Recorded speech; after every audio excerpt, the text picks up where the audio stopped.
I don't regularly watch Rush Limbaugh. We live on opposite ends of the philosophical continuum. On most issues, I believe he's so far right, he's wrong. And yet I can see that he's very entertaining and articulate, and I was particularly impressed with his subject matter last night. He was talking about this story out of California, where these teenage kids had induced an 8-year-old boy to let them into his house.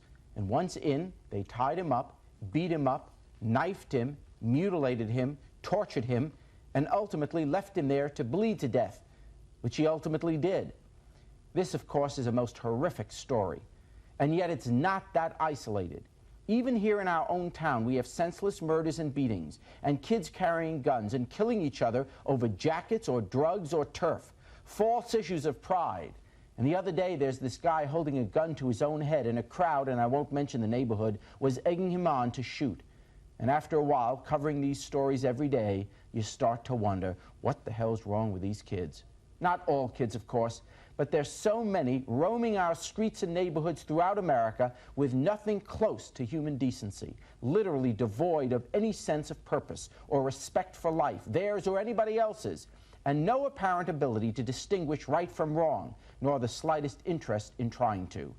They have, in Rush Limbaugh's analysis, no soul, born with all the right body parts, but either because nobody loved them or ever taught them, they have no conscience. They kill or rape or mug because they feel like it. The hell with everybody else.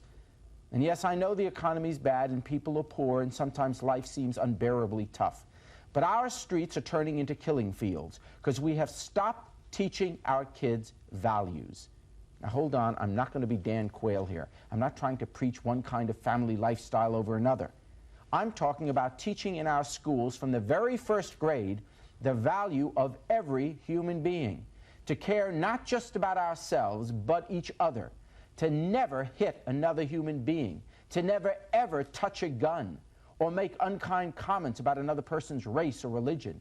To work hard and be the best you can be, but never forget to do whatever you can for someone else as well. And I know this ought to be taught in our churches and synagogues, but many of these kids don't go. And it ought to be taught by their parents, but it's not. So the schools from grade 1 have to start doing it. And our political and community leaders have to start doing it. Our entertainers have to join the battle. Indeed, we all have to start singing the same tune, respecting every human being. Indeed, we've got to start teaching that in our schools. And it's more than just putting prayer back in the classroom. It's teaching values. Because if we don't, they won't have a prayer.